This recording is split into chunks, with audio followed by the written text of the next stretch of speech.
ایک مکران شاہ بادشاہ گزرا ہے ایران کا، کچھ نرم دل تھا، وہ نا سیر کرنے نکلا، درمیان میں پل آتا تھا، ایک دریا تھا، اس کا پل تھا، پل کے اس پار جنگل تھا، سبزہ تھا، سیرگاہیں بنی ہوئی تھی۔ بادشاہ وہاں 2-4 دن رہنے کا ارادہ کیا۔ جب بادشاہ وہاں پہنچتا ہے نا مکران شاہ، تو اس نے دیکھا کہ وہاں 2-3 دن قیام کرنا ہے، جھیل ہے، سیرگاہ ہے، وہاں اس نے رکنے کا پروگرام بنا لیا۔ بادشاہ تو علیحدہ اس کے لیے رہائش تھی، سپاہی علیحدہ رہتے تھے۔ یہاں تو لوگ کہتے ہیں نا وہ پولیس کو ڈانٹتے ہیں، پولیس کو پوچھتے ہیں، اور بھائی پولیس تو تمہارے ماتحت ہوتی ہے، پولیس تو سمجھ گئی ہے کہ تم کس طرح ان سے کام لیتے ہو، ان کو تو تم اپنے تحت رکھتے ہو۔ پولیس والے علیحدہ رہتے تھے، اس کے ساتھ جو سپاہی گئے ہوئے تھے، گن مین گئے ہوئے تھے۔ مکران شاہ سیر سپاٹے میں رہتا تھا۔ ایک بوڑھی عورت تھی، اس کی ایک گائے تھی، وہ جنگل کے اندر بوڑھی رہتی تھی، گائے اس کی وہاں چرتی رہتی تھی۔ شام کو وہ گائے گھر لوٹتی، بوڑھی دودھ پی کے سو جاتی۔ سپاہی اس بوڑھی کے پاس آئے، کہنے لگے تیری گائے بڑی صحت مند ہے، ہمارے ہاتھ بیچ دے۔ بوڑھی نے کہا میرے بڑھاپے کا سہارا ہے، اس کا دودھ پی کے میں زندہ ہوں، بیچوں گی نہیں۔ وہی والا کام جو ہمارے ملک میں ہوتا ہے کہ قیمت کے ساتھ زمین دینی ہے کہ مفت دینی ہے۔ جب بڑے آدمی کو پسند آ جاتی ہے تو کہتے ہیں مول دینی ہے کہ مفت دینی ہے، دینی پڑتی ہے، غریب ہے، کیا کریں، مجبور ہے، مظلوم ہے۔ کہا بوڑھی عورت سے سپاہیوں نے بیچ دے، کہا نہیں، کہنے لگے نہیں بیچے گی تو ہم لے لیں گے۔ اس عورت کی گائے زبردستی سپاہی ذبح کر کے کھا گئے۔ بوڑھی نے بادشاہ تک پہنچنا چاہا لیکن اس کو پہنچنے نہ دیا گیا، منع کر دیا گیا، اس کی رسائی نہ ہو سکی، غریب عورت تھی۔ جس دن مکران شاہ واپس آ رہے تھے نا، سیر کر کے پل سے گزر رہے تھے، تو کسی نے بوڑھی سے کہا کہ بادشاہ گزرے گا۔ وہ چھپ کے پل پہ بیٹھ گئی، اور مکران شاہ جب پل سے گزرنے لگے تو بوڑھی آگے آئی اور اس کے گھوڑے کی لگام پکڑی۔ ایسا جملہ کہا کہ مکران شاہ چکرا کے زمین پہ گرا، اور بوڑھی کہنے لگی مکران شاہ تیرے سپاہی میری گائے ذبح کر کے کھا گئے ہیں، تو بتا اس کا حساب اس پل پہ کھڑے ہو کے دینا کہ پل صراط پہ دینا ہے؟ بتا یہاں کھڑے ہو کے دے گا کہ وہاں کھڑے ہو کے دے گا؟ بول، بتاؤ یہاں دینا ہے کہ وہاں دینا ہے؟ دینا تو پڑے گا، یہاں دو گے تو ہو سکتا ہے قیامت میں بچ جاؤ، اور اگر یہاں نہیں دو گے تو وہاں لٹکا دیے جاؤ گے، رسوا کیے جاؤ گے، پوچھا جائے گا۔ مکران شاہ چکرا کے گرا زمین پہ اور گر کے کہنے لگا بی بی میں وہاں حساب نہیں دے سکتا، دو دینا یہی لے لے، جو لینا یہی لے لے، آ جاؤ آ جاؤ، وقت ہے، گنجائش ہے، مہلت کے دنوں میں توبہ کر لو، پلٹ آؤ، اللہ کے حضور حاضر ہو جاؤ۔ حضرت ابی بن کعب رضی اللہ تعالیٰ عنہ نے امیر المومنین سیدنا فاروق اعظم پہ مقدمہ کر دیا۔ عدالت تھی، جج تھی حضرت زید بن ثابت۔ حضرت عمر پہنچے، حضرت زید بن ثابت اٹھ کے کھڑے ہوئے، جگہ خالی، کا امیر المومنین بیٹھ جائیے۔ آپ فرمانے لگے زید یہ تم نے ناانصافی کی، ہم دونوں آئے تھے مقدمہ لے کے، یا تو دونوں کے لیے جگہ بناتے، تم نے ٹھیک نہیں کیا۔ پھر بات ذرا آگے بڑھی، حضرت ابی بن کعب نے مطالبہ کیا کہ حضرت عمر فلاں بات پہ قسم اٹھائیں، تو حضرت زید بن ثابت جاج تھے، کہنے لگے آپ امیر المومنین سے یہ مطالبہ کر رہے ہیں، آپ اس مقدمے کا فیصلہ کر لیں، اس کے بعد میں آپ کو فارغ کر دوں گا۔ آپ مجھے امیر المومنین کہہ رہے ہیں، اور امیر المومنین کہہ کہ آپ یک طرفہ ہو رہے ہیں، اور جو آدمی انصاف لینے آپ کے دروازے پہ آیا ہوا ہے، اس ملک کا مسئلہ کیا ہے؟ اس ملک کا مسئلہ غریبی نہیں، میرے وطن کا مسئلہ یہ ہے کہ امیر غریب کے لیے قانون الگ الگ ہے۔ یہاں 11 سال 12 سال ایک شخص جیل میں رہ کے آتا ہے، لیکن بعد میں پتہ چلتا ہے وہ تو بے گناہ تھا، اس کے 11 سال کون واپس کرے گا؟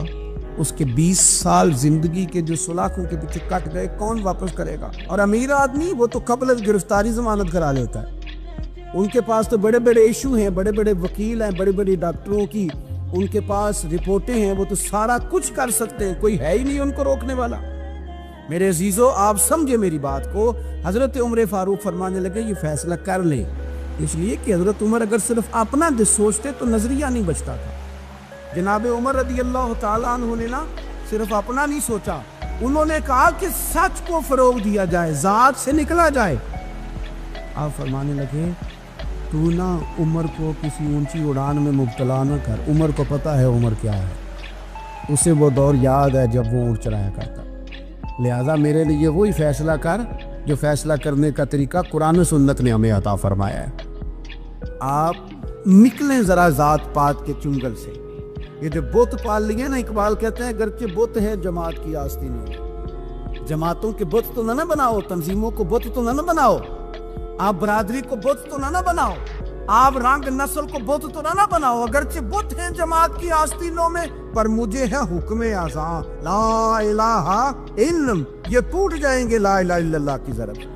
وسیع الظرف, وسیع المزاج بنے, وسیع المشرب بنے.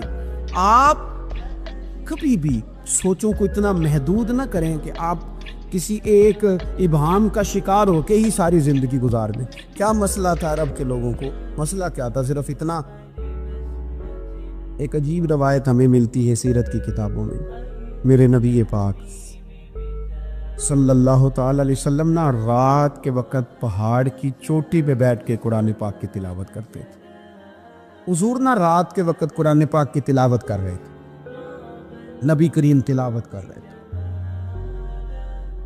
اور جب یاسین والے نبی خود یاسین پڑھے, والضحیٰ والے محبوب جب خود والضحیٰ کی تلاوت کرے, مدثر والے محبوب جب خود مدثر پڑھے, تو انداز ہی نرالو. حضور قرآن پاک کی تلاوت کر رہے تھے تو اس تلاوت کی نا آواز گونجی. کہاں تک پہنچی؟ ابو جہل بھی کسی جھاڑی میں چھپ کے حضور کا قرآن سننے لگا. سریلی اتنی تھی, اس میں لطف اتنا تھا. ابو سفیان بھی آ گئے, کسی جھاڑی میں چھپ کے قرآن سننے لگے. اخنس بن شریک بھی آ گیا. تھوڑا نہیں سنا, ساری رات ہی حضور کی تلاوت سنتے رہے, ساری رات تلاوت. پر کہاں چین لینے دے حضور کی میٹھی آواز, کہاں چین لینے دے حضور کی میٹھی آواز.